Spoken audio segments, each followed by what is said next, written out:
J'étais enfant pendant la guerre, mais si j'avais dû vraiment m'engager, si j'avais eu 18-20 ans, qu'est-ce que j'aurais fait? Mais il ne faut pas se vanter d'être pacifiste, parce que c'est comme dire qu'on est à l'abri de la colère ou de la haine. Ce n'est pas possible. Mais ce qui m'a frappé, et c'est la raison pour laquelle nous commençons ici, sur cette place du monument aux morts, ce qui m'a frappé, c'est qu'on a pu, en 1870, en 1914, en 1939, précipiter un pays comme la France dans la guerre. Et c'est un mystère. Comment a-t-on pu convaincre les gens qu'il était juste d'envoyer à la boucherie tant de jeunes gens? À la fin d'une guerre, le vainqueur peut à la rigueur administrer au vaincu des leçons de boucherie. Il saurait lui donner des leçons de droit, de justice et de vertu. Ce n'est pas parce qu'on a gagné une guerre qu'on est plus propre que le vaincu. Bon, et maintenant j'ai quand même un aveu à vous faire. Il se trouve que je suis sujet britannique et citoyen français. Il se trouve que pendant la guerre, subissant l'influence et de mon père et de ma mère écossaise, j'étais férocement anti-allemand. J'ai entendu un jour le président Pierre Laval, le bras droit de Pétain, dire qu'il souhaitait la victoire de l'Allemagne, et on arrête la citation. Et sur mon pupitre de bois, j'ai gravé au couteau en grand caractère et qui se détachait vraiment, c'était de la folie, j'ai écrit mort à Laval. Et on m'a obligé à défaire l'abattant de mon pupitre, à le montrer à mon père. J'ai montré cet abattant de pupitre à mon père. Il m'a dit que j'avais perdu la tête, qu'il n'y avait pas lieu de faire des choses pareilles, qui évidemment mettaient en danger ma mère.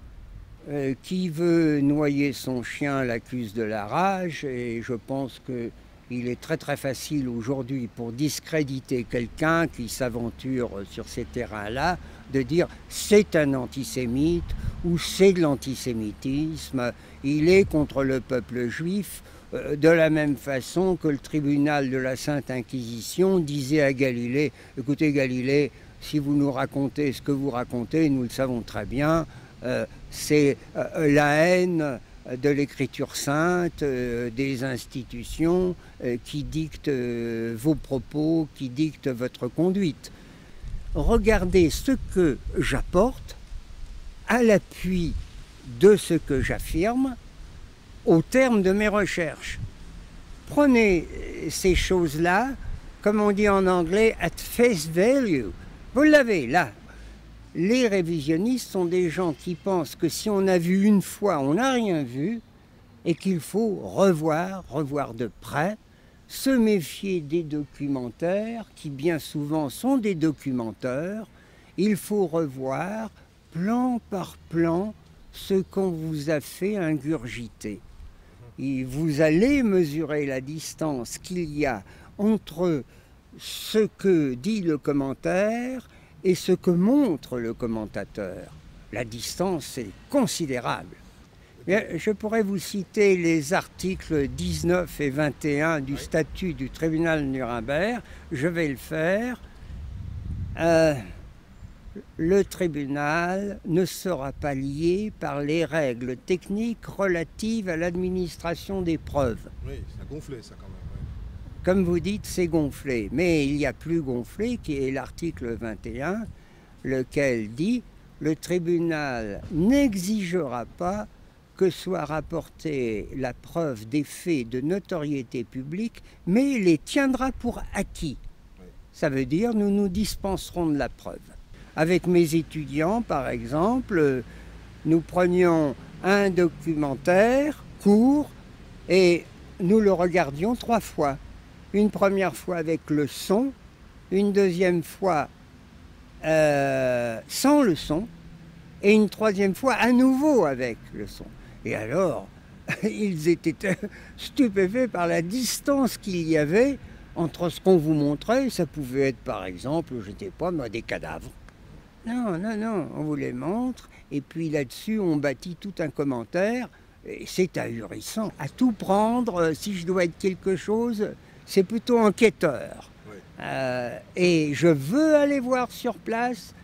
Mon principe est encore une fois un principe, c'est peut-être un peu Sherlock Holmes, mais c'est britannique. On me parle d'un extraordinaire pudding, absolument fantastique, et je dis aux gens, écoutez, c'est très simple, bring me the pudding. C'est Céline qui a dit, la rage de mentir et de croire s'attrape comme la gale. Quelque chose de ce genre-là. C'est normal. On rapporte, on a entendu dire, on fait l'homme ou la femme informé, on a lu son journal, on se prononce sur des sujets très difficiles et péremptoirement, je dois dire que moi, par exemple, en politique, je vais peut-être vous étonner, je crois être un homme du centre.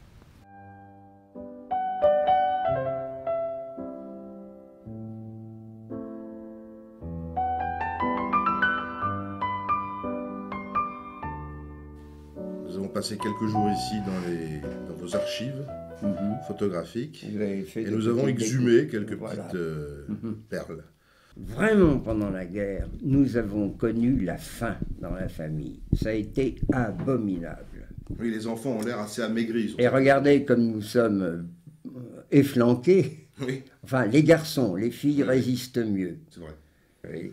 Mon surnom étant Menon, parce que paraît-il, on m'avait un jour demandé mon nom et j'avais répondu « je suis Menon », voulant dire par là que je suis mignon. Alors, je pense que l'opinion générale sur sera d'accord avec vous, bien sûr. A changé.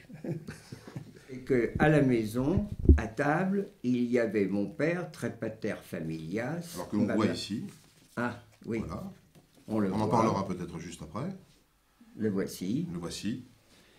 Et puis, en face, ma mère, et puis les 7 enfants. Les 7 enfants n'avaient pas le droit à la parole.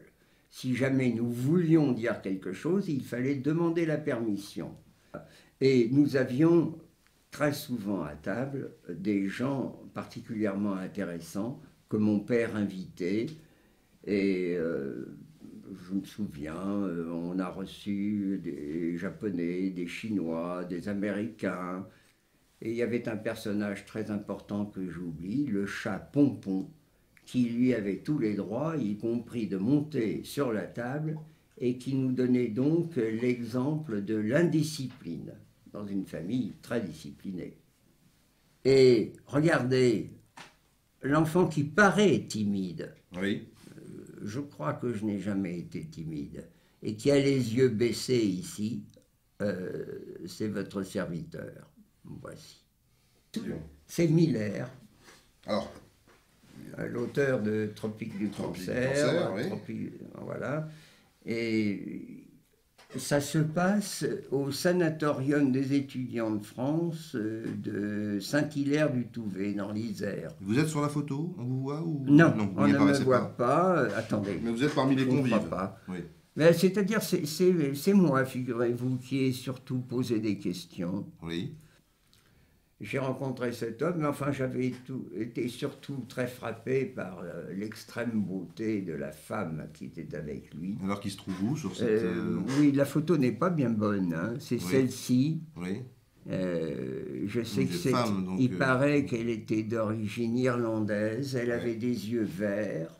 Alors, mes petites chéries particulières étaient bien sûr les élèves de grec, elles étaient très peu nombreuses. Le lycée de jeunes filles avait été l'immeuble, paraît-il, pendant la guerre, qu'occupait le ministère de l'Intérieur du maréchal Pétain, donc.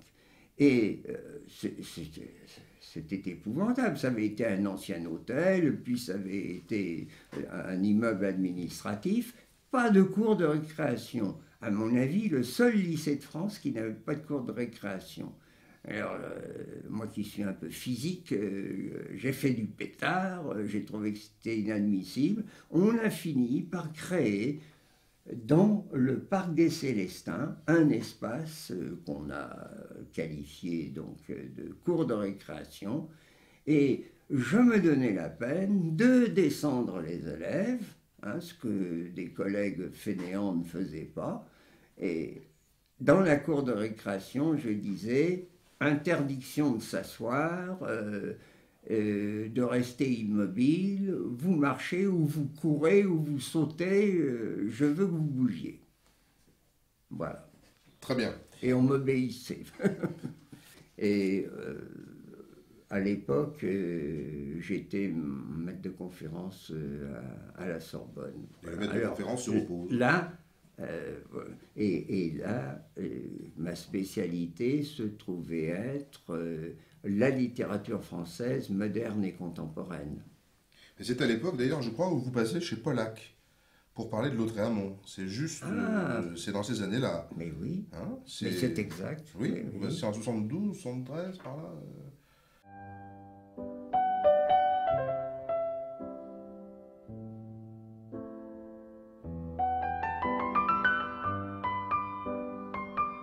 On peut dire que j'ai été connu pour ce que j'appelle mon révisionnisme littéraire à partir de 1961. J'ai publié un texte assez court qui s'intitulait « A-t-on lu Rimbaud ?» Ce qui m'intéressait, c'est que je découvrais qu'un auteur qu'on me présentait comme en quelque sorte échevelé, anarchique et tout, était exactement le contraire. Exactement. Alors vous avez fait Lautréamont, donc c'est votre après, c'est oui, et alors ma thèse s'appelait La bouffonnerie de Lautréamont, et j'ai publié ensuite un livre qui, bien sûr, s'appelait A-t-on lu Lautréamont ? Dont la thèse était une nouvelle fois scandaleuse. Écoutez, oui, vous pouvez dire scandaleuse. Moi, je n'y peux rien. Elle a fait scandale. Elle a fait scandale. Voilà. Elle a fait scandale oui, parce que... Il y a eu une affaire Rimbaud après. Oui, parce que beaucoup de gens ont discuté de cette affaire dans le journal Le Monde et ailleurs. Mais il y a eu une nouvelle affaire Lautréamont. Alors j'arrive donc à cette soutenance, et puis j'ai le jury, là, et je me demande comment ça va se passer, vraiment. Là, je peux vous dire, je n'étais pas timide, certainement pas, mais j'étais angoissé. Je me suis dit peut-être que pour une Votre fois... famille était là? Vos parents y étaient? Eh bien, il se trouve que mon père et ma mère sont venus, et alors, petit détail, j'ai appris ça par la suite, il paraît que mon père est allé converser aimablement avec un des membres du jury, et lui aurait dit ceci: « Il est possible que par certains aspects, mon fils vous déconcerte, il vous déconcerterait moins si vous saviez que sa maman est écossaise. » Il voulait dire par là que peut-être il y a une forme de hardiesse, de détermination que vous pouvez, paraît-il, trouver chez les gens d'origine britannique de cette soutenance de thèse qui était très longue. Il y avait beaucoup de monde et le public était très animé. Surtout qu'étaient venus contre-manifester des gens du phare, Front homosexuel d'action révolutionnaire, qui à cette époque-là donnait dans Paris un spectacle au Lautréamont. Alors ils avaient entendu parler, grâce à l'émission de Pollack, ils avaient entendu parler de ma thèse et ils entendaient protester. À la fin, il y a eu une bagarre d'ailleurs. Voilà.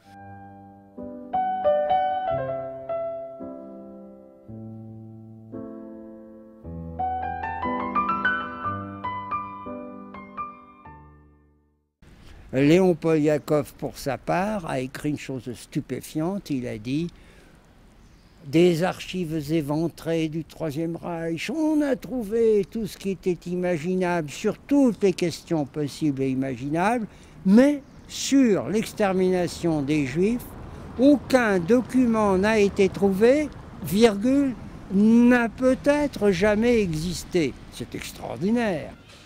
Les déportations ont existé. Les convois de déportation ont existé. Les camps de concentration ont existé.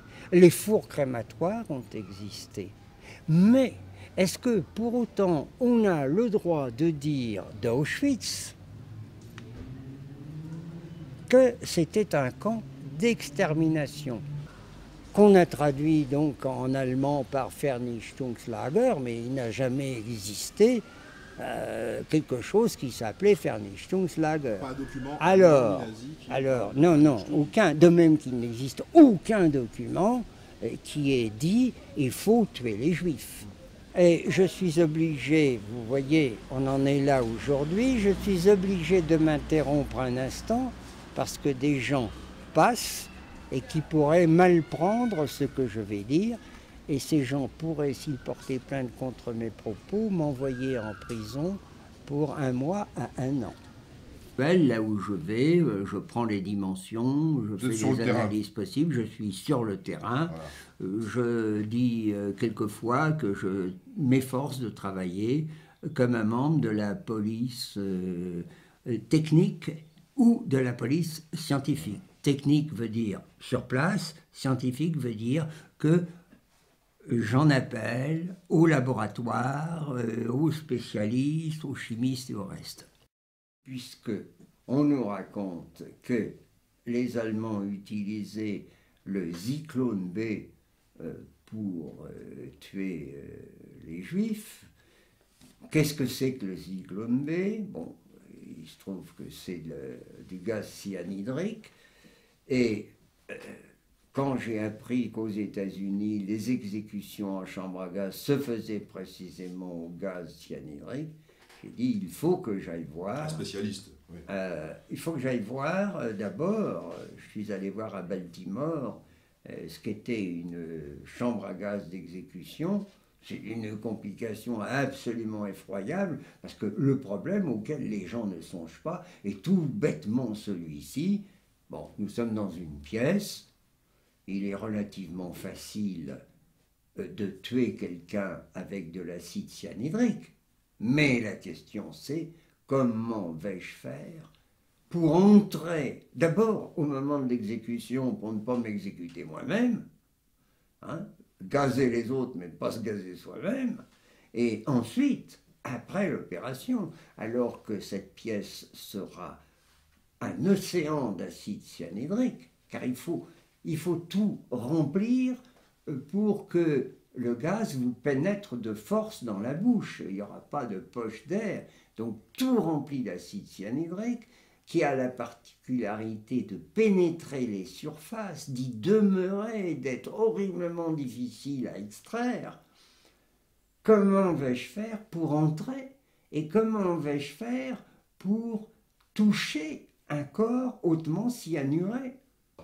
Revenons, comme vous dites, à Leuchter. J'ai voulu aller voir non seulement une chambre à gaz américaine, mais j'ai voulu voir celui qui m'a été désigné comme étant le spécialiste reconnu aux États-Unis. Fred Leuchter était un type qui était connu pour avoir, par exemple, mis au point le sextant électronique de la marine de guerre américaine. Vous voyez, c'est pas n'importe qui. Et je lui dis, vous savez, à la façon directe des Américains, je m'appelle Robert Forisson, je suis français, je m'intéresse aux chambres à gaz, est-ce que je peux vous voir?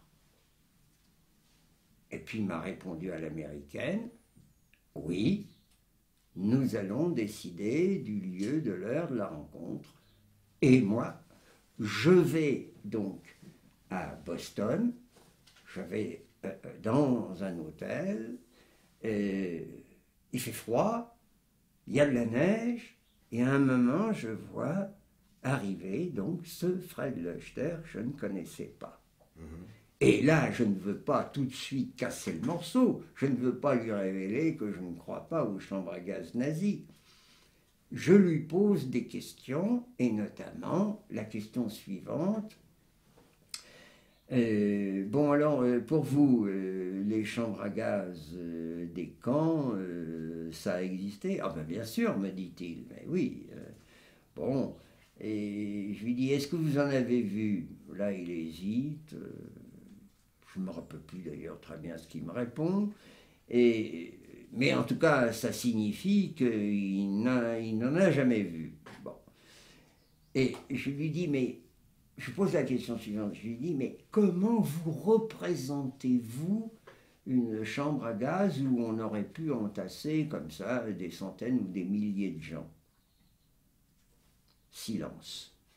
Et tout d'un coup, il me dit, bon, bien écoutez, je vois, alors il me décrit des bâtiments de briques, une haute cheminée, et puis des gardes postés autour, et il me donne une distance absolument énorme pour l'emplacement des gardes.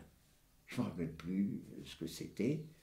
Et je lui dis, attendez, qu'est-ce que c'est que cette histoire de garde que vous postez comme ça? Et il me dit, mais c'est parce que le vrai problème, c'est celui de l'évacuation du gaz, n'est-ce pas? Alors, comme on ne sait pas quel va être le sens du vent, il faut qu'à distance, les gens puissent se déplacer au moment de l'évacuation. Bon. Et là-dessus, je me mets à lui sortir des plans que je vais vous montrer. Attendez, je vais vous donner la suite, on regardera les plans, et puis je pose tous ces plans sur des lits qui se trouvent là, et là je fais l'hypocrite, je lui dis, écoutez, vous savez, mon anglais n'est pas bien bon, alors je vais prendre note de vos réponses, et puis je vous ferai lire vos réponses. Alors, je lui pose une série de questions, et puis tout d'un coup, je vois que l'homme est de plus en plus intrigué, et se dit...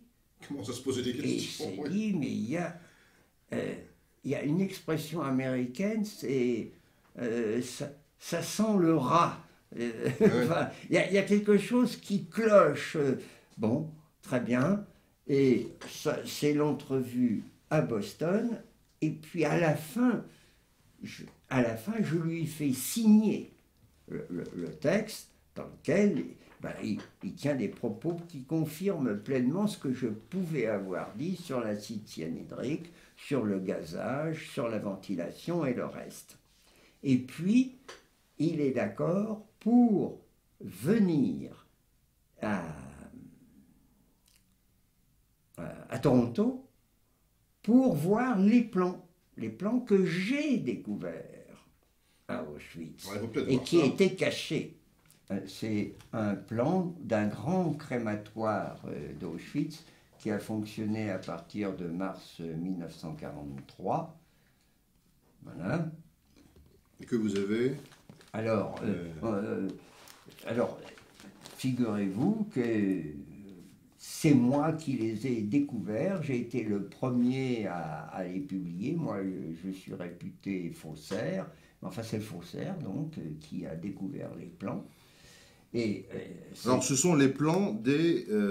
Alors, ce qui nous intéresse là-dedans, vous voyez, ce sont les fours crématoires qui sont là, à plusieurs bouches, enfin, peu importe. Ce qui m'intéressait particulièrement, c'est que quand j'ai découvert ces plans, j'ai découvert le mot fameux maintenant de Leichenkeller. Ça, c'est Leichenkeller 2. Ça, c'est Leichenkeller 1.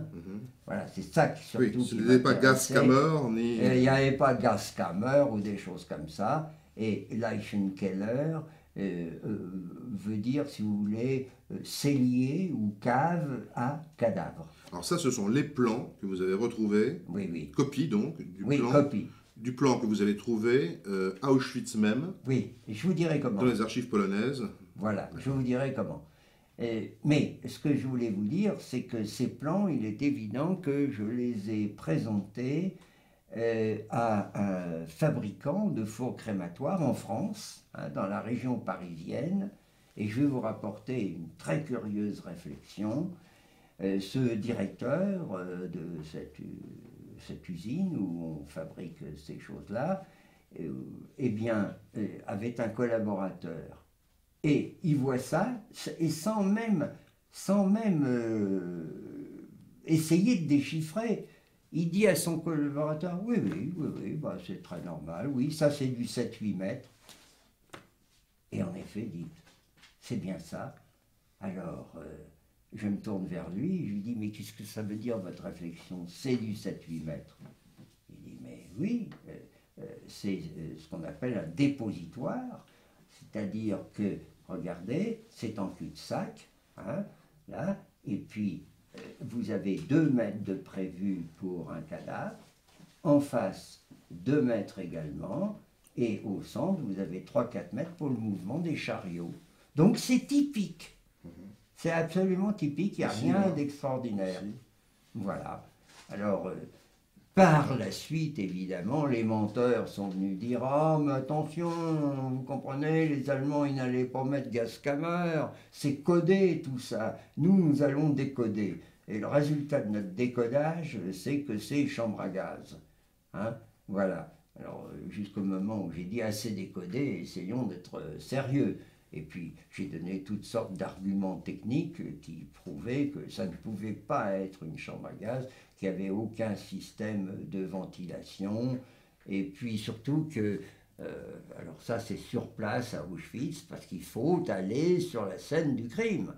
Il n'y a jamais eu ces ouvertures dans le plafond qui auraient permis de verser du zyklone, enfin toute cette espèce de roman. Voilà, et ça, alors voici en coupe, hein, Leichenkeller 1, Leichenkeller 2. C'est très important, c'est ce que tous ces gens visitent. Alors, on leur dit, vous voyez, quoique les récits varient, hein, eh bien, les malheureuses victimes pénétraient par ici, et puis quelqu'un dans le plafond était là qui déversait des granulés de zyklone, et puis l'acide cyanhydrique se développait, le gaz cyanhydrique. Et puis là, vous avez la porte qui donne sur la salle des fours. Hein. Et puis ici, une petite porte misérable, ça c'est vraiment extraordinaire. La petite porte est de bois et elle est en partie vitrée. Imaginez si vous aviez mis des gens là-dedans, un coup de coude, hein, et puis vous brisiez la porte. En plus, j'ai noté que la porte s'ouvrait vers l'intérieur, c'est-à-dire là où auraient été les cadavres. Et puis, je rappelle que le zyklone ou le gaz cyanhydrique est explosible et que ça serait une folie que d'aller mettre ça à proximité de la salle des fours où vous avez des fours à 900 degrés. C'est complètement fou. Alors, par comparaison, c'est une bonne idée, oui, bonne idée. Regardez la complexité d'une chambre à gaz pour l'exécution d'une seule personne. Alors ça, attendez, ça c'est une chambre à gaz de désinfection à Auschwitz. Hein. Ça aussi, vous voyez déjà, pour des habits, c'est-à-dire dont il est relativement facile, après, de chasser l'acide cyanhydrique. Souffle d'air chaud, souffle d'air froid, rassemblement des vêtements, mis en tas. La différence avec cette petite porte et cette porte-ci. Voilà. Hein, il suffit de voir la différence entre cette porte et cette porte. Est-ce qu'on a besoin... Chambre à gaz américaine, homicide donc, enfin d'exécution, et chambre à gaz d'Auschwitz. Voilà, alors, nous avons bien d'autres photos, probablement aussi, mais tout ceci pour vous dire, je veux revenir à la chambre à gaz américaine. Vous savez, le condamné, il est relativement facile de l'exécuter. La grosse question, c'est pour le médecin et ses 2 assistants de pénétrer après, environ 1 heure après, dans le local pour en retirer le cadavre. Alors, vous avez vous avez cette espèce de chambre qui est d'acier avec du verre herculite, c'est-à-dire très, très solide. Pourquoi? C'est parce que la hantise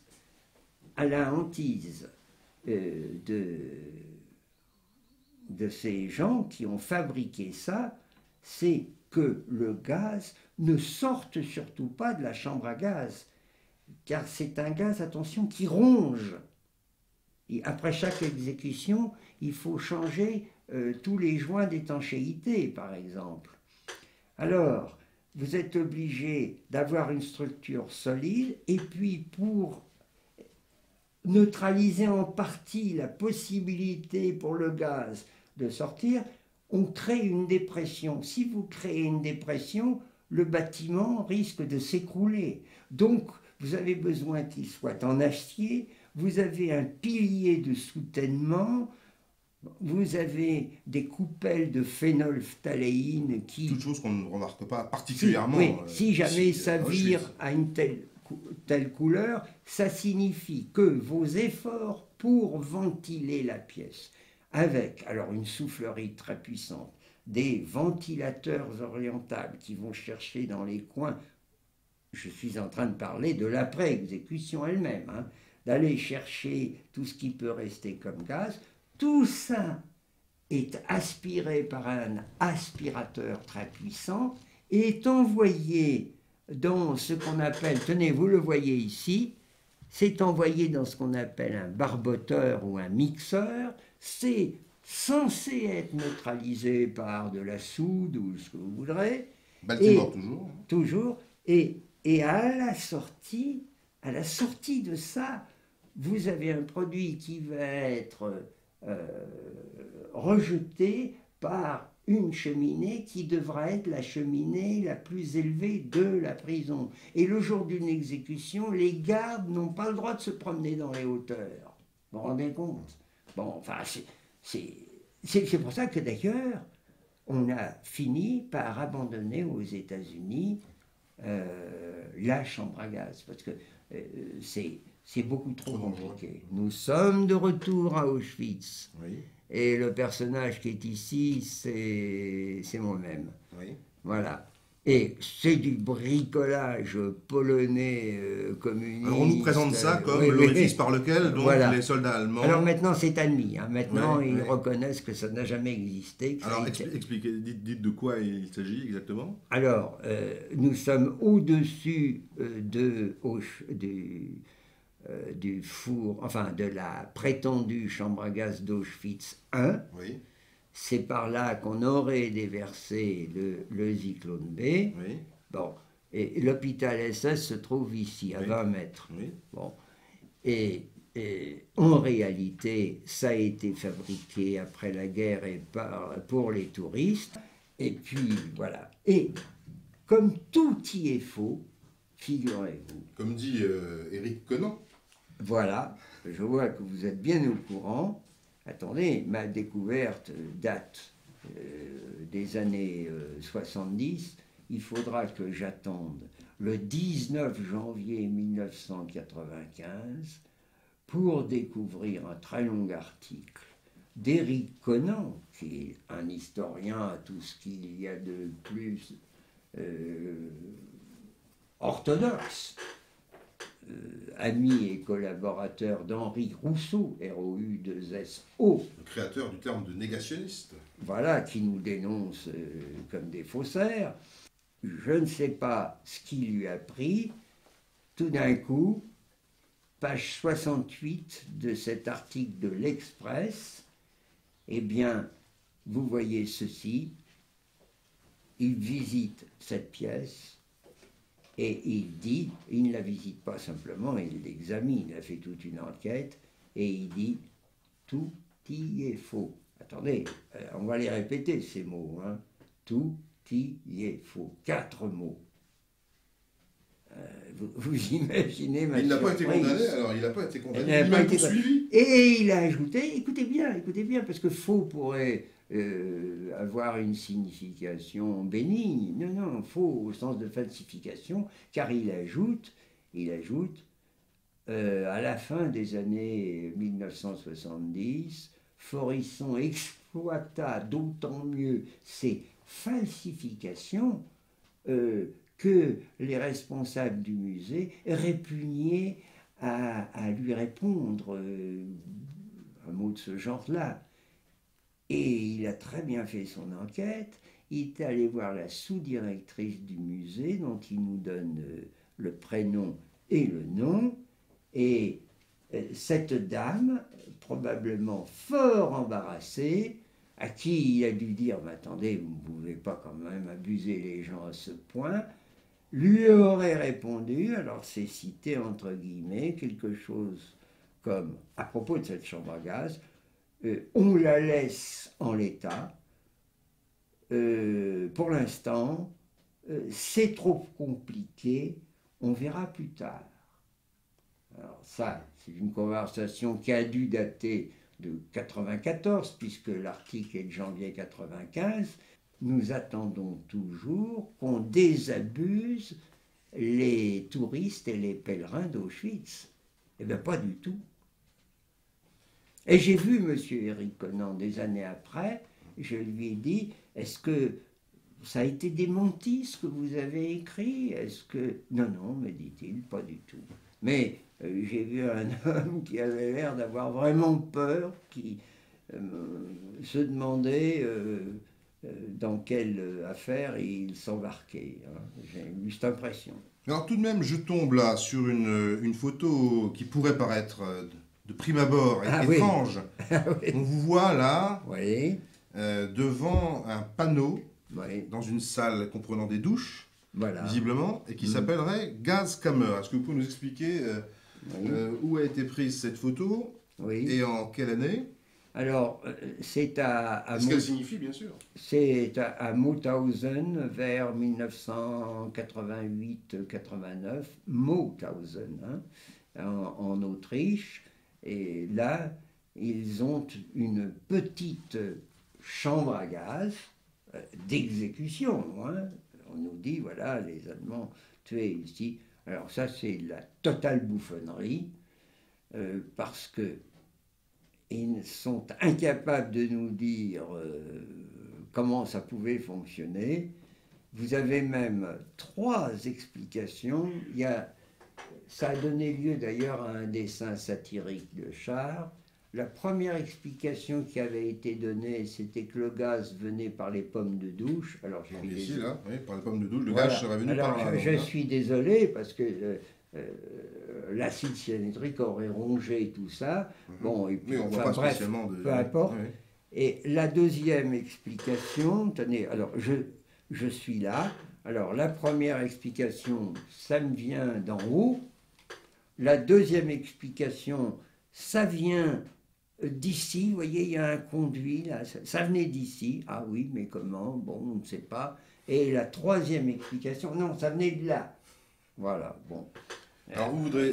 Donc Gazkammer aurait été rajouté, si on vous suit. Hein. Évidemment. Voilà, alors, après-guerre. Oui, après-guerre, évidemment. Et alors, moi, j'ai dit aux gens là-bas, j'ai dit, mais comment se fait-il, vous vendez toutes sortes de photographies de votre camp, là, de Mauthausen, il n'y en a pas de la chambre à gaz, pourquoi? On m'a répondu, parce que c'est trop cruel. Je me suis trouvé là, alors j'ai amené Leuchter. Leuchter est venu faire son enquête. Il l'avait faite à Majdanek, il l'avait faite à Auschwitz et Birkenau, il l'a faite aussi à Dachau, il l'a faite à Mauthausen, il a fait... Non, tout ça c'est faribole.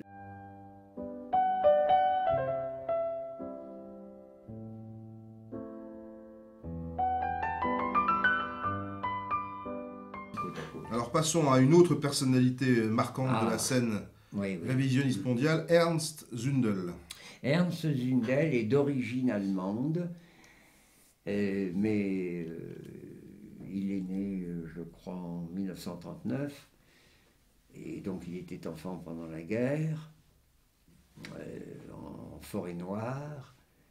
Et cet homme-là a voulu quitter son pays, l'Allemagne, dégoûté par ce qu'il croyait que l'Allemagne avait pu faire, et ne voulant surtout pas faire de service militaire. Il a donc cherché un pays où il n'y ait pas de service militaire. Et il a choisi le Canada. Je pense l'avoir beaucoup aidé dans ces deux grands procès, l'un de 1985, l'autre de 1988.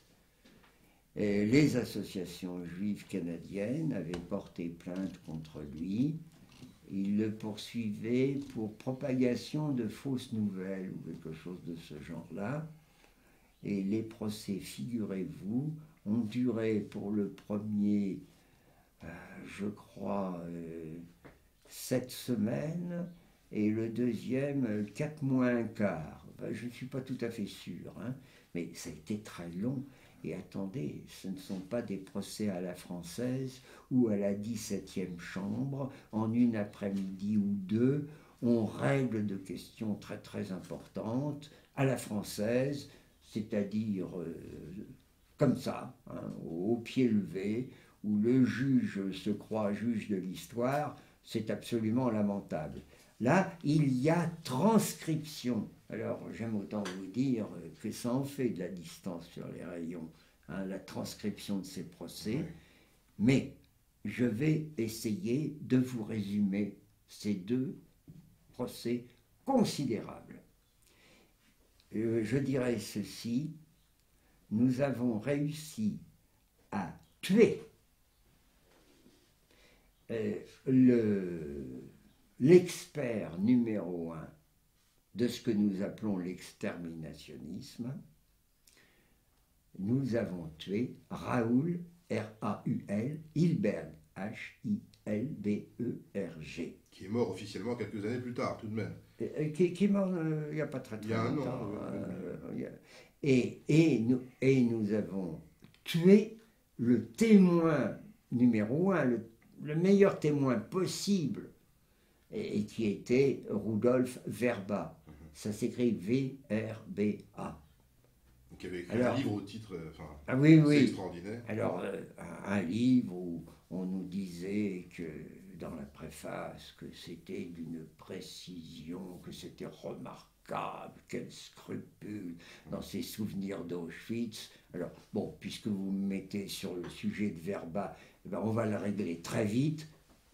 Werba, épouvantablement coincé par les questions que nous lui posions, a fini par dire, avec cet air de satisfaction qui ne l'a à peu près jamais quitté, et il a dit, oui, mais enfin, vous savez ce que c'est que la licentia poetarum. La licence poétique. La licence des poètes, la licence poétique. Alors, évidemment, l'avocat de Zundel a bondi et a dit, attendez, vous êtes en train de nous dire que dans votre témoignage présenté comme sec, précis, exact et même à un point incroyable, vous avez mis de la licence poétique. Alors là, il ne savait plus quoi dire, quoi faire. Il avait notamment parlé d'une visite de Himmler en 1943 à Auschwitz. Bon, il l'avait complètement inventé, et c'est ça qui l'avait obligé à dire licence poétique. Et il faut que vous sachiez que dans ces procès, il y a ce qu'on appelle à la fin le réinterrogatoire. Le procureur se lève. Le procureur, c'était lui qui avait obtenu que Werba vienne témoigner, que Hilberg vienne. Et là, ce procureur qui, au fil du procès, s'était physiquement décomposé. Il avait découvert que vraiment les révisionnistes avaient joliment préparé leur défense et que lui, il avait affaire à des farceurs. Et l'avocat figurez-vous, enfin, pardon, le procureur a exécuté son propre témoin. Et notamment, il lui a posé la question suivante. Dr. Weber, dans votre témoignage tout au long de ces journées, avez-vous utilisé la licence poétique? Vous imaginez la question qui tue. La question qui tue. Quant à Hilberg... Quelle était sa réponse? Donc... Alors, je ne sais pas, il faudrait aller voir le transcript. Visiblement, il n'avait pas convaincu le procureur. Non, il n'avait pas convaincu. Il n'avait convaincu personne. Et il y a une photo, voilà, elle vaudrait la peine d'être retrouvée. Hein. C'est une photo qui vous présente... Il y a deux photos. Oui. La photo de l'arrivée de Verba, alors, avec une foule de caméras, de journalistes, il est le héros, il va liquider Zundel, Forisson et compagnie. Et la photo de Verba à la fin, il est absolument seul dans cette cour, cette avant-cour du tribunal, avec un air sinistre. Il est à poil, quoi, c'est terminé. Et Hilberg Alors, Raoul Hilberg, qui est quand même considéré comme, disons, l'autorité, le pape, on va dire. Oui, vraiment. Il est le pape. Oui, si vous dites Raoul Hilberg, vous n'entendrez pas de gens dire « Ah ben non, il y a Reitlinger ou il y a un tel... » Oui, c'est pas de la petite bière. Non, oh, pas du tout, pas du tout. Alors, juif d'origine autrichienne, citoyen américain, professeur d'une université du Vermont, et qui a écrit un livre qui s'appelle, je traduis de l'anglais, n'est-ce pas, La destruction des Juifs d'Europe, 1961. Si vous prenez ce gros livre, vous vous apercevez que Hitler a donné 2 ordres pour tuer les Juifs. Un premier ordre disant « Allez les tuer là où ils sont, c'est-à-dire à l'Est », et puis un deuxième ordre qui est rassemblez-les, déportez-les pour les amener dans des abattoirs où on pourra ainsi les tuer. Et il osait nous expliquer que tout avait été bien calculé, qu'il y avait eu de multiples, on verra ça plus tard, oui, de multiples instructions, des ordres, tout ce que vous voudrez, et arrive donc ce grand procès. Hilberg, les mains dans les poches, sûr de son affaire, on l'interroge, il développe sa thèse, arrive le moment du contre-interrogatoire. Oui. Et là, eh bien, nous commençons par une question très simple. Nous lui disons, nous allons vous lire une liste de camps de concentration. Vous allez nous dire lesquels vous avez visités, combien de fois pour chaque camp et combien de temps à chaque fois. Et j'avais fait exprès, c'était moi qui préparais les questions pour l'avocat. Je travaillais une bonne partie de la nuit et au matin, il trouvait les questions à poser et la documentation. Et c'était un type remarquable, de battling barrister, vraiment l'avocat. Douglas Christie, fort bel homme, d'un courage remarquable, très hardi. Et alors, on lui pose cette question, tenez, Buchenwald, on fait exprès de prendre Buchenwald. Non, je ne l'ai pas visité. On donne un deuxième... C'est sa réponse. C'est la réponse de Hilberg. La deuxième question, c'est je ne sais quel camp. Il nous coupe et il nous dit non, je n'en ai visité aucun. Si, j'ai été à Auschwitz, mais on s'aperçoit qu'il était allé à Auschwitz, mais pour une cérémonie ou une chose de ce genre-là. Il n'avait pas expertisé. Il n'avait pas expertisé. Et c'est là qu'on a instantanément vu qu'il était ce que j'appelle un historien de papier. c'est-à-dire un historien qui est dans les documents, qui est dans les papiers, qui peut être extrêmement fort, mais qui n'a même pas l'idée d'aller sur place et de dire « Attendez, moi je veux voir quand même ». Non, même pas. Et alors, ce qui a été affreux pour lui, c'est que nous avons pris cette édition de 61, la deuxième édition, revue, corrigée profondément, allait paraître quelques mois après le procès, et nous lui disons, attendez, page 177, là, vous dites qu'il y a eu 2 ordres d'Hitler de tuer les Juifs, mais comment se fait-il? Il n'y a pas de note pour nous indiquer la source, le contenu. Comment Hitler a-t-il dit vous allez les tuer et tout? Où est-ce que c'est? Ah ben non, finalement, non, il n'y avait pas d'ordre. Et ça, sachant que ça a disparu de ses livres. Alors voilà, oui. Ces différentes éditions. Alors quand plus tard, il aura à réviser tout ça, je vous dirai à quelle conclusion il a abouti. Je dois vous dire en passant que moi j'ai eu droit à une conférence internationale contre moi et qui a eu lieu à la Sorbonne, où je n'ai pas pu assister parce qu'on m'a refusé l'entrée. Eh bien, Hilberg, à cette occasion, a donné une interview au Nouvel Observateur où il a dit que quand même Forisson et compagnie, sans le vouloir, avaient contribué à faire avancer les recherches, les connaissances. Et alors, je me suis rendu compte à la seconde édition que je l'avais fait beaucoup travailler, et le résultat est stupéfiant. Hilberg conclut ceci, d'ailleurs il l'a dit dans une conférence, et sous serment il nous a confirmé qu'il l'avait bien dit. Alors, monsieur Hilberg, il n'y a pas d'ordre, il n'y a pas de plan, il n'y a pas de budget, il n'y a pas d'instruction, il n'y a aucun document qui atteste de ce qu'on ait préparé avec des médecins, des ingénieurs, des chimistes, ce qu'on appelle chambre à gaz. Il n'y a rien. Il n'y a aucune vérification du travail fait.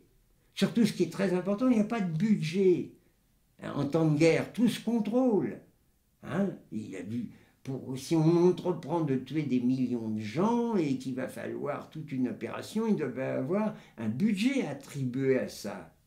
Alors, on voit par exemple qu'il y a un budget attribué aux déportations, aux transferts, à tout ce que vous voudrez, à la mise au travail, à l'organisation du camp. Mais sur ça, là, ce que vous appelez la destruction, que les autres appellent génocide, Shoah, Holocauste, est-ce que je sais, qu'est-ce qu'il y a? Alors, je vous donne le résultat du voyage. Le résultat est le suivant. Eh bien, tout cela s'est passé spontanément dans la bureaucratie allemande par un phénomène qui est le suivant: une incroyable rencontre des esprits, une télépathie consensuelle. Alors, il faut que je vous donne les mots anglais quand même. Les mots de Hilberg, non? C'est Raoul Hilberg qui dit ça. Le plus grand massacre de tous les temps s'est passé, du fait des assassins, par an incredible meeting of minds, une incroyable rencontre des esprits, et moi je saute sur incredible. Je dis, oh, excusez-moi, si c'est incroyable, pourquoi m'obligez-vous à croire? Bien sûr. Bon. Et, bonne question. virgule, et consensus mind reading, c'est-à-dire mind reading, c'est la télépathie, c'est lire dans les esprits, pensée, oui. La lecture de pensée, voilà, consensuelle. Donc, on n'a pas besoin de consensuel. C'était fantastique. Moi, je me souviens que ce jour-là, quand il a reconnu que c'était ça, sa thèse... Ça, il faisait appel au paranormal, en quelque sorte. C'est le paranormal. En reconnaissant que c'est incroyable. C'est le paranormal, c'est incroyable, mais c'est comme ça. Ça s'est fait par l'opération du Saint-Esprit. Et puis voilà, ils étaient tous tellement méchants que ça y est, les bureaucrates, et surtout le bureaucrate allemand, vous imaginez le bureaucrate allemand qui est là et qui passe ses journées à faire de la télépathie consensuelle et qui dit oui, oui, alors on va tuer, et puis à tel endroit, et puis on va faire ça de telle façon. Non, c'est fantastique ça.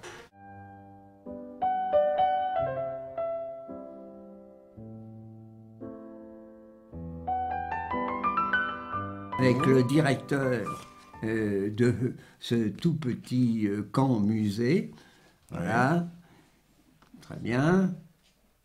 Là, vous êtes devant une plaque. Voilà, une plaque, oui, peu importe. Là, le tour, le plan. Là, je pense que ce devait être le sous-directeur qui, arrivant un jour... Il vous a fait la visite sachant qui vous étiez? Non. Non, pas du tout. Non. Et un jour, il arrive, je crois, à vélomoteur, il m'aperçoit au loin en train de prendre justement les dimensions d'un terrain, et fort en colère, il me dit « Mais qu'est-ce que vous faites là ?» J'avais mon interprète de polonais. « Qu'est-ce que vous faites là ?» Et je lui dis « Mais voilà, moi je m'intéresse à Treblinka et j'ai l'intention d'écrire. Et quand je traite un sujet, eh bien, j'ai besoin d'aller sur place, me rendre compte, de prendre les dimensions. Ah, me dit-il, il a cette parole merveilleuse, c'est de gens comme vous que nous avons besoin. Bon, très bien. Voilà. On vous voit attabler avec... Alors là, nous arrivons à quelque chose de très important. Très important. Alors, il y a quelqu'un avec vous qui a l'air effectivement d'une personnalité oui. locale, peut-être. Oui, et je suis très content d'avoir retrouvé ce personnage. Dans le film de Lanzmann, qui s'appelle Shoah, vous voyez un personnage qui a pris la tenue du cheminot. Il est le chauffeur de la locomotive, alors cette locomotive comparable à celle qui, autrefois, transportait les Juifs de Varsovie pour, paraît-il, les gazer à Treblinka. Eh bien, ce chauffeur, on le voit se pencher et faire ce signe. Il disait qu'il se tournait vers les Juifs et puis qu'il faisait ça. Bon. Il nous est présenté par Lanzmann comme le témoin le plus important, peut-être, des gazages à Treblinka. Et on nous raconte que jour après jour, il amenait ainsi les malheureux juifs dans ce camp. Nous l'interrogeons pendant plusieurs jours, les dires, l'interrogatoire sont enregistrés sur caméra, mais nous nous apercevons très vite qu'il n'est pas possible de l'interroger l'après-midi. Oui. Non. Et il nous a dit, puisque c'était lui, le chauffeur de locomotive, il nous a dit « Ah, monsieur Lanzmann, oh, il était merveilleux.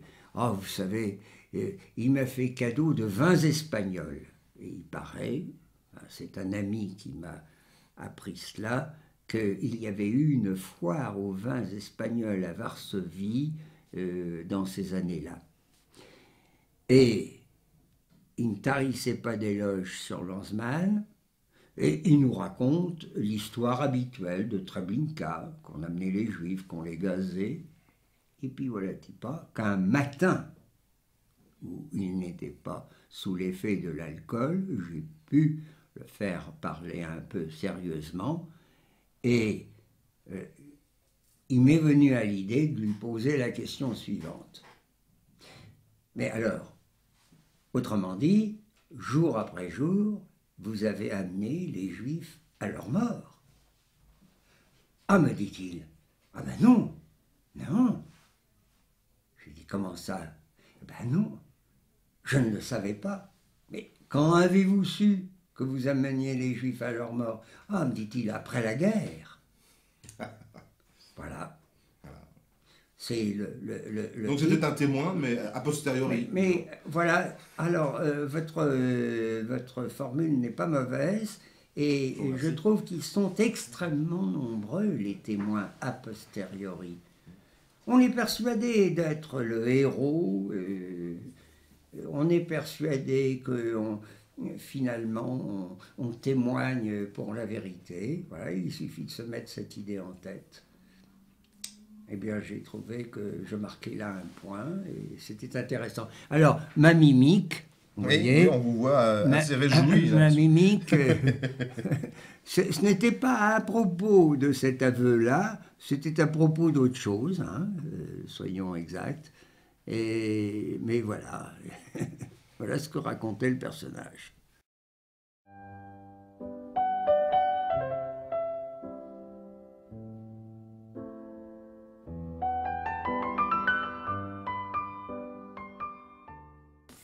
Ces photos n'ont jamais été montrées.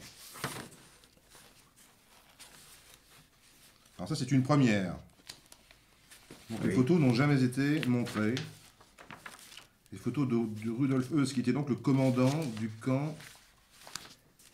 Il a été l'un des 3 commandants successifs du camp d'Auschwitz. Il a été le plus important. Oui.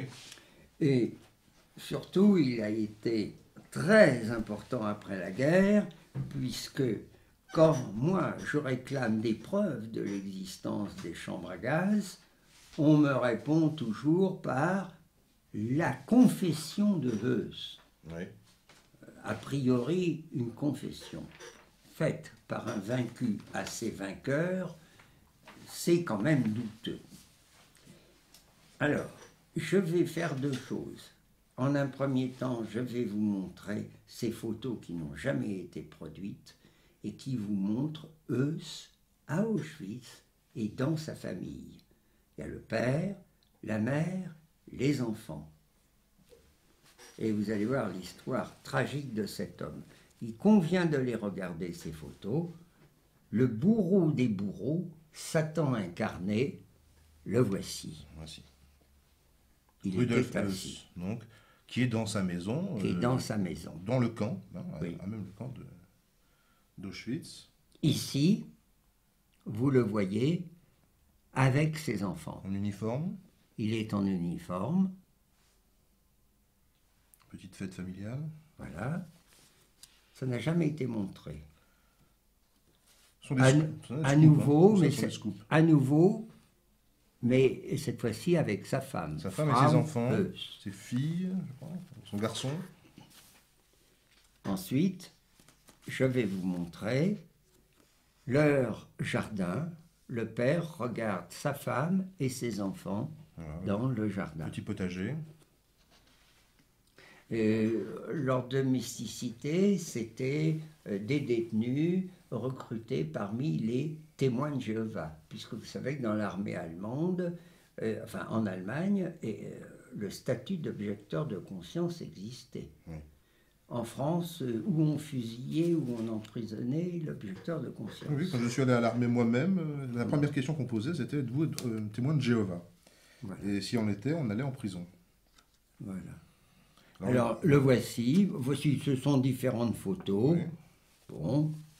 Voilà, dans leur jardin, disons. Dans leur jardin.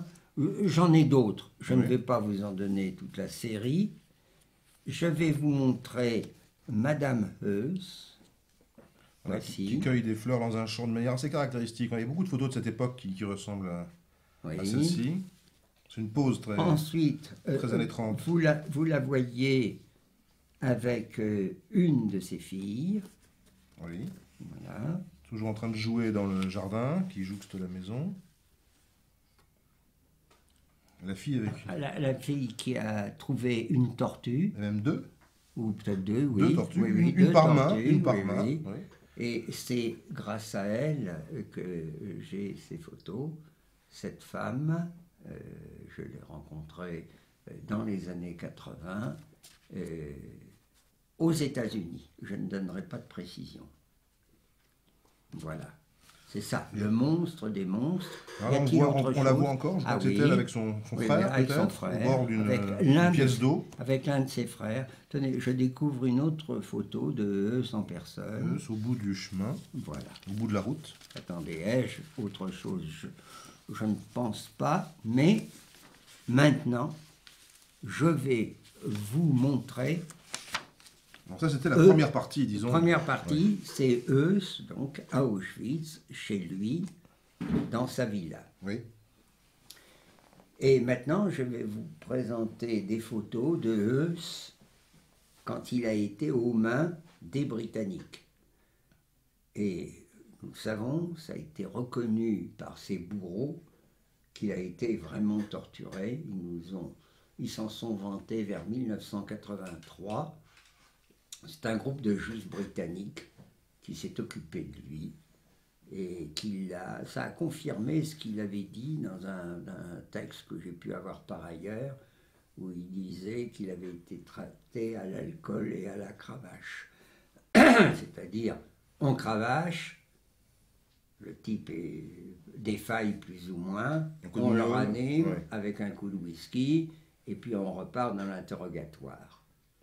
Alors, retenez s'il vous plaît que la pièce essentielle pour nous faire croire que ces gazages ont existé, c'est la confession de Heuss. Et dans cette confession, voici ce que dit, je résume, Heuss. Il dit, voilà, on entassait 2000, 3000, mais on aurait pu mettre 4000 juifs dans telle pièce. Et alors aujourd'hui, on nous dit, ah oui, c'est bien. C'est ce qu'ils appelaient l'Eichenkeller, mais c'était une chambre à gaz. On les mettait là, et puis quelqu'un venait, par le plafond, dans 4 ouvertures, déverser des granulés de zyklone. Les Juifs criaient. Quand ils avaient fini de crier, nous comprenions qu'ils étaient morts. À ce moment-là, un commando spécial de Juifs allait entrer dans la pièce. Alors, exactement, il dit, il faut citer les mots, et dès que c'était fini, on mettait en marche l'appareil de ventilation et immédiatement, on entrait. Les membres de ce commando spécial entraient pour ramasser les corps et pour les transporter vers un ascenseur qui les menait à la salle des fours. Et il dit bien que cela se faisait immédiatement. Le mot allemand est sofort, S-O-F-O-R-T, mot qui souvent dans les retranscriptions est sauté. On veut nous faire croire que la ventilation a duré. Non, non, ils entrent tout de suite. En mangeant, en fumant, et d'une façon négligente, négligée, tirer les cadavres de là. C'est là que j'ai en quelque sorte mis le holà, et j'ai dit, alors ça signifie qu'il n'y a même pas de masque à gaz. En plus, on ne peut faire dans un endroit où il y a du gaz ainsi aucun effort physique. C'est précisément recommandé aux désinfecteurs qui travaillent en équipe, et on leur dit surtout aucun effort physique parce que le filtre, c'est un filtre très puissant, le filtre J, ne va pas arrêter le gaz. Avec l'accélération de votre respiration, donc vous allez vous tuer. D'autre part, on ne peut pas toucher des corps de cyanurés, c'est impossible. En mangeant, mais alors en mangeant, vous allez manger du poison, vous allez vous empoisonner, et puis, enfin, toutes sortes d'arguments de ce genre-là. Et puis, pour commencer, il n'y a même pas d'ouverture au plafond, on peut le constater dans les ruines aujourd'hui, mais les ruines, c'est très parlant. Par conséquent, c'est une histoire. Comment se fait-il que Rudolf Heuss ait raconté cette histoire? Eh bien, tenez, vous allez avoir l'explication. Voici l'état dans lequel les Britanniques l'avaient réduit. Voilà, Rudolf Heuss, voilà, à la fin donc de la guerre. Donc il a été traqué, prisonnier. Oui. Ah, il faut quand même que je vous raconte une chose qui est assez terrible. c'est qu'il s'est caché pendant un certain temps Voilà. après la guerre. Oui. Les Britanniques, évidemment, ont voulu savoir où il était et ils s'en sont pris à sa femme. Oui. Et sa femme a tenu le coup jusqu'au jour où, et ça c'est je pense, un scoop, je pourrais citer évidemment mes sources, jusqu'au jour où ils l'ont une fois de plus convoqué, et là, tout d'un coup, dans cette pièce, elle a entendu les hurlements de son fils. Elle a reconnu la voix de son fils, qui était au-dessus. Elle a craqué. Elle a donné l'adresse. Il a été arrêté dans des conditions décrites par ses tortionnaires d'ailleurs. Eh bien, cet enfant, sa mère l'a interrogé, et souvent après la guerre, pour lui dire « Mais qu'est-ce qu'ils t'ont fait? Pourquoi as-tu crié ainsi ?» Il n'a jamais voulu répondre à sa mère. Il est parti en Australie. Je crois qu'il y est mort à l'âge de 54 ans.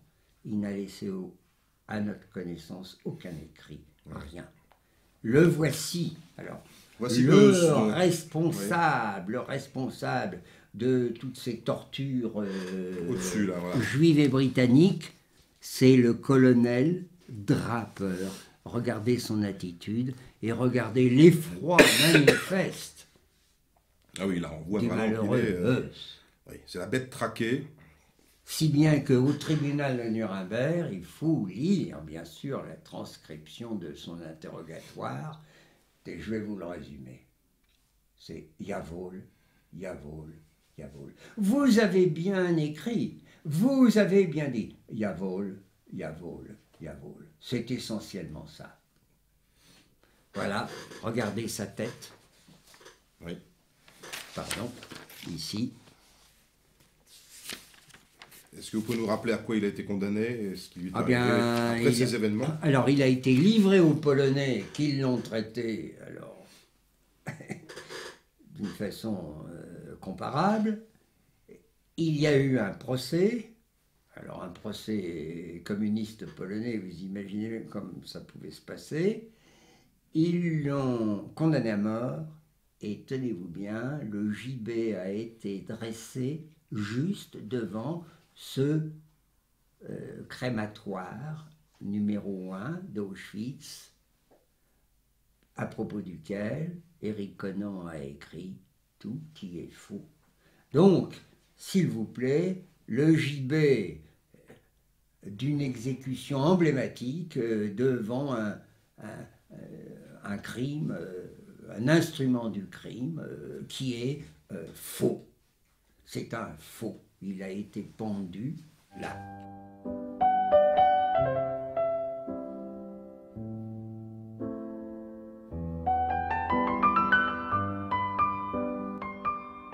J'ai vu défiler ici la police un certain nombre de fois et j'ai eu droit à 4 perquisitions. Alors 5 personnes armées venant pour 4 d'entre elles de Paris et arrivant en conquistador, évidemment. Voilà, alors c'est ça ma vie. Je vis dans quand même la crainte, dans l'angoisse, et en particulier pour ma femme, qui quelquefois assiste ça, parce que ça peut se produire à 6 heures du matin. Bon, ben, la dernière fois, on m'a pris mon ordinateur, mes clés USB, mon mini-disque, et puis voilà. Qu'est-ce qu'ils font? Ils regardent alors, ils cherchent... la bibliothèque et ils cherchent quoi? Alors, ils cherchent, ça varie, mais en fait, c'est le principal, si vous voulez, est ceci. C'est que lorsque je suis allé à Téhéran en décembre 2006, Jacques Chirac a tout de suite réagi. Je rappelle que je suis allé à Téhéran parce que, pour une fois, en un point de la terre, il y avait une conférence ouverte à tout le monde sur le sujet de l'Holocauste. Officiel. On a raconté que c'était une conférence révisionniste. Je suis désolé, c'est une conférence qui était ouverte à tous. Bon, alors je vais là-bas, Et puis je dis ce que j'ai à dire, et Jacques Chirac annonce que il veut qu'on ouvre une enquête sur mon compte, que c'est tout à fait inadmissible. Et c'est à la suite de cette plainte de Chirac, de cette affaire, que la police continue encore aujourd'hui. Oui. 4 ans après, c'est ça? 3 Ma ans. foi, oui, on en arrive. Sarkozy est le digne successeur de Chirac. On arrivera bientôt au 4e anniversaire. Alors l'enquête, elle est ouverte. Alors ça permet... Que cherche-t-il? Alors il cherche, je pense, des documents en rapport avec la conférence de Téhéran. Peut-être cherche-t-il à savoir de quels appuis j'aurais pu bénéficier dans le monde politique français. Parce que je ne peux pas le révéler, je ne vais pas donner de nom. Mais dans le monde politique français, il y a tout de même des révisionnistes, et il y en a même situés vraiment très haut. Et si je donnais les noms... Allez-y, on est entre nous. Hein, non, je ne donnerai pas. Ça ne sortira pas de cette pièce. Oui, mais il n'en est pas question. Moi, je n'aime pas le mot de persécution. Hein, je parle de répression. Répression. Voilà. Une embuscade. Oui. Ça s'est passé comment? Parce que là, nous sommes à l'orée du parc. Un matin, comme d'habitude, vers 10h moins le quart, je suis venu dans ce parc qui est proche de l'Allier pour y promener ma toute petite chienne. Un ballon m'est arrivé dans les pieds, je l'ai repoussé du pied et à cet instant-là, les 3 individus me sont tombés dessus. Ça a été extrêmement violent. Ils m'ont frappé et j'ai eu le temps de m'en rendre compte. Pour certains d'entre eux, avec des souliers vraiment très lourds, j'ai poussé des cris. Et ces cris ont alerté un pêcheur qui se trouvait là. Il aurait mis en fuite mes 3 assaillants. Moi-même, j'étais pantelant. Je ne me suis pas évanoui, mais j'ai eu l'impression, en me relevant, une impression très bizarre d'avoir perdu toutes mes dents. En fait, il m'avait fracassé la mandibule. Celui qui va m'opérer, le spécialiste de chirurgie maxillofaciale, est là et il tremble. Et il tremble pourquoi? C'est que, paraît-il, on avait téléphoné à l'hôpital pour dire qu'on viendrait pour me régler mon compte et lui régler son compte à lui. Mon sauveteur a réussi à cravater un des 3 en fuite, mais l'un des 2, qui était plus loin, est revenu avec un revolver. Alors mon sauveteur a lâché sa proie. Et puis... Alors, je pense que je n'ai pas grand-chose à ajouter, sinon que, c'est la police qui me l'a dit, le lendemain, mon nom est paru dans la presse, on a dit que j'avais été agressé, et le jeune homme a déclaré qu'il regrettait de m'avoir sauvé la vie. Et j'ai acheté la plus grande boîte de chocolat que j'ai jamais achetée de ma vie. En voici les dimensions, à peu près ceci et cela. Je suis allé voir ce jeune homme, je sonne, on m'ouvre, je dis je suis monsieur Forisson, accueil glacial. Glacial. J'ai essayé de parler un peu, d'accrocher, ça n'accrochait pas. Mais j'avais ma boîte de chocolat, elle a été acceptée. La juge des instructions, enfin un jour, m'envoie une convocation. Elle reste assise, ne me tend pas la main, ne me dit pas bonjour, me fait signe que je peux m'asseoir, je m'assois et elle m'a dit « je clôt le dossier ». Aucune explication, rien, et je ne pouvais rien faire. Moi, je n'ai même pas pris d'avocat, je n'avais pas le sou. Tellement j'étais condamné partout, constamment, j'ai plus le sou. Je ne pouvais pas m'engager, prendre un avocat. À Vichy, aucun avocat n'aurait accepté. Et ça s'est confirmé d'ailleurs beaucoup plus tard, quand un jour, lors d'une garde à vue au commissariat, on a voulu me trouver un avocat. Ça a été complètement impossible. À chaque fois que j'ai porté plainte, on m'a répondu que c'était très mal ce qu'on me faisait, mais que c'était fait de bonne foi.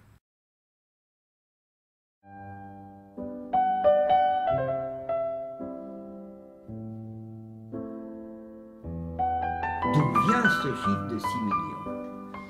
Voici.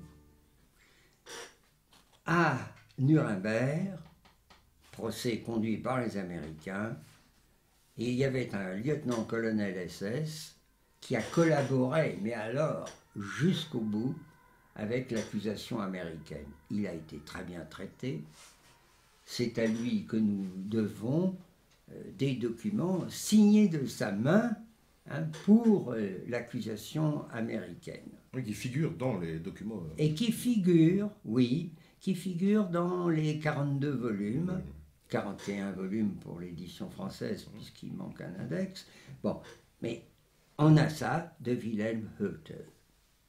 Et Wilhelm Hoetel a osé écrire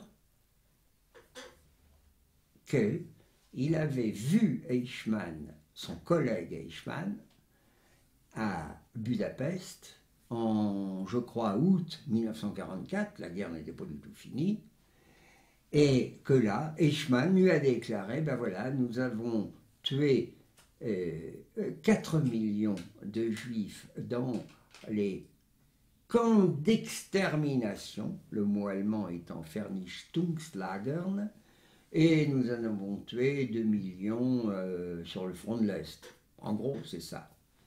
Une seule phrase, rien d'autre. Je décide, dans les années 80, d'aller voir Hoetel en Autriche.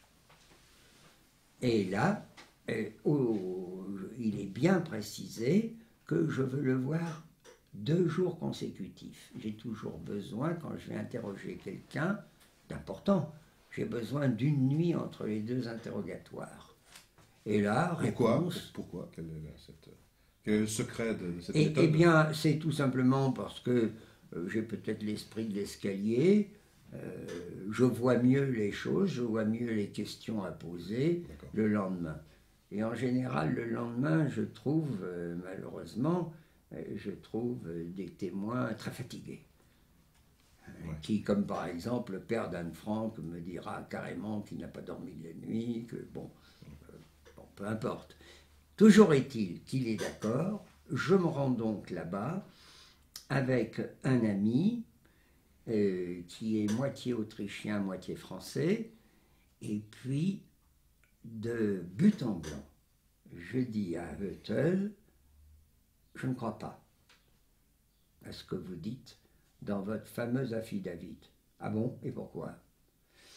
Je lui dis parce qu'il y a un anachronisme dans la courte phrase que vous avez employée, et l'anachronisme est le signe du faux. Ah bon? Oui. Vous avez dit Vernichtungslagern. Ça n'existait pas. Ce mot n'apparaîtra que bien plus tard. Il est la traduction de l'américain Extermination Camps. Les Allemands n'avaient pas de Vernichtungslagern. Et alors là, l'événement se produit. Il me dit, mais je ne vois pas pourquoi vous accordez tant d'importance à ce chiffre de 6 millions. Il faut que vous sachiez 2 choses. Eichmann était soûl. Il aimait beaucoup le Barax, qui est un alcool à base d'abricot hongrois. Et là, ben, je lui avais fait boire beaucoup de Barax. Ensuite, deuxième raison, il souffrait à mon égard d'un complexe d'infériorité. Pas moins. Oui, moins instruit que moi, moins ceci, moins cela. Et ce qui l'amenait à exagérer les faits et les chiffres. Autrement dit... Ce qui fait que le témoin lui-même reconnaît que les chiffres étaient exagérés. Oui, absolument. Voilà. Et il ne comprenait pas pourquoi on en parlait parce que moi j'en parlais, mais d'autres en parlaient. Attendez, Otto Skorzeny a même dit que Huttel était le fabricateur des 6 millions. Il a dit ça où Dans un de ses livres, j'ai oui. ça, Ah oui, oui. je pourrais fournir la Intéressant. référence. Oui, oui. Otto Skorzeny l'a dit. Bon, voilà, pour ce chapitre. Ah, mais alors, ces fameux 6 Ah millions... non, non, non, je n'en ai pas. Excusez-moi, je n'en ai pas terminé.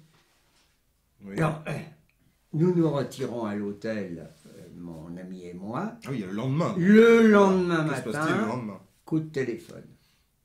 Madame Huttel, mon mari ne pourra pas vous recevoir, il est souffrant. Voilà, terminé. Fin du chapitre Huttel. Alors, on peut quand même rebondir sur ces 6 millions, parce que il n'a peut-être pas dit ce chiffre par hasard, totalement. Enfin, ce chiffre n'est peut-être pas né... Exact, exact. Alors- Ce chiffre de 6 millions, alors là, je vais vous faire état d'une découverte qui n'est nullement la mienne. Hein. Il y a des révisionnistes ailleurs, notamment aux États-Unis. Et tenez-vous bien, ça date de 2003. Il faut attendre souvent. Hein. Et il s'appelle Don Edesheimer, c'est un avocat. Il a écrit un livre que je vais vous montrer. Le voici. Ah oui.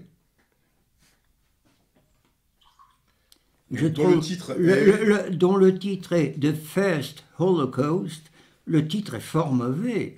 Et puis le livre est un peu désordonné. Oui. Mais ce livre est très important. Voici la révélation que nous fait ce Don Edesheimer. Et je trouve que la communauté des révisionnistes l'a traité presque avec indifférence, avec ingratitude. Et il nous a démontré, et par photocopie, que ce chiffre de 6 millions, alors tenez-vous bien, remonte à au moins 1900. Il était courant dans la presse juive de New York. Ah oui. C'était même une sorte de slogan publicitaire, d'appel de fonds. C'est extraordinaire.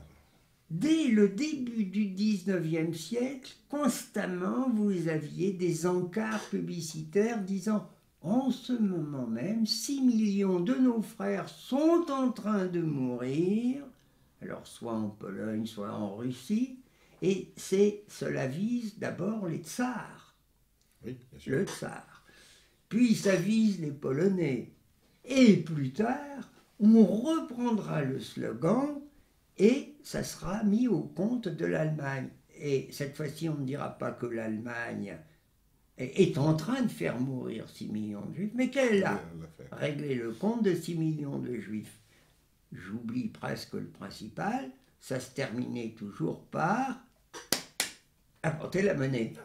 Nous avons besoin d'argent. Alors, par exemple, la ville de New York elle-même, je crois que c'est vers 1927, décide de verser 6 millions de dollars. Alors, voici un exemple, le New York Times, du 11 juin 1900. Il est question des 6 millions. Voilà. Quelle année donc? Et il y a 1900. Voilà, 1900. 1900.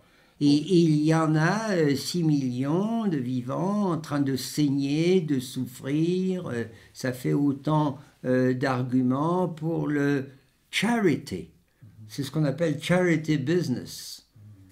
Alors, il est question de 7 millions. Parce que les chiffres quand même varient, mais le chiffre dominant, c'est 6 millions. Voilà. Ça se compte par millions en Et général. puis on dit, voyez, on les entasse et on les transporte comme des marchandises. Et ça date de 1916. Vous avez 1919, alors c'est 5 millions. Alors ceux-ci sont face à la famine.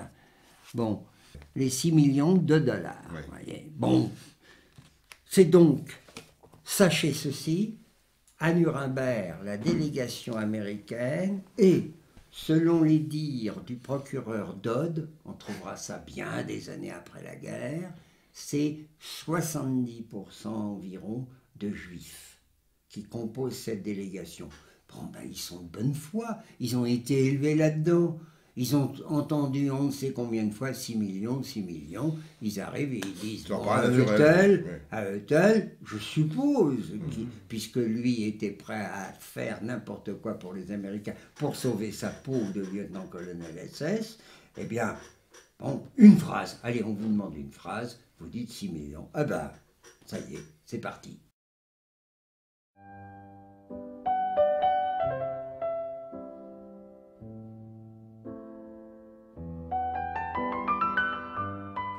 C'est du lourd. C'est un livre de Jean-Claude Pressac, publié en 1989 et qui a été financé par la Fondation Beat Klarsfeld à New York. Ce livre monstrueux est fait pour répondre à un certain Forisson qui a dit notamment qu'il voulait une preuve, une seule preuve. One proof, one single proof. Une preuve, une seule preuve de l'existence et du fonctionnement d'une seule chambre à gaz. Et, bien sûr, je précisais qu'on appellerait preuve ce qu'on déciderait d'appeler preuve. Moi, je ne mets aucune restriction à l'avance. Vous portez une accusation, vous n'exprimez pas simplement une opinion ou un résultat de recherche. Vous portez une accusation, l'accusateur doit m'apporter une preuve. Je n'en veux surtout pas deux, parce que je suis habitué à ce qu'on me dise voici un quart de preuve, plus un quart de preuve, plus une demi-preuve, ça vaut une preuve. Non, non, car un quart de preuve, une demi-preuve ne sont pas une preuve, de votre propre aveu. Donc une preuve. Et lui, glorieusement, me répond 39 indices. Ah, voilà. En anglais, 39 criminal traces. Traces criminelles. Voilà, vous demandez les preuves et il vous répond par indice. Et de lui-même, il répond indice. Alors, il faut que vous sachiez que c'est Pressac qui, des années après, sera tellement humilié au procès que l'on me fait pour ma réponse à Jean-Claude Pressac, que plus tard, rentré chez lui, il rédigera un long texte qui se termine par « Eh bien, toute cette histoire officielle des camps est pourrie par trop de mensonges, on ne peut pas revenir, et c'est bon pour les poubelles de l'histoire. »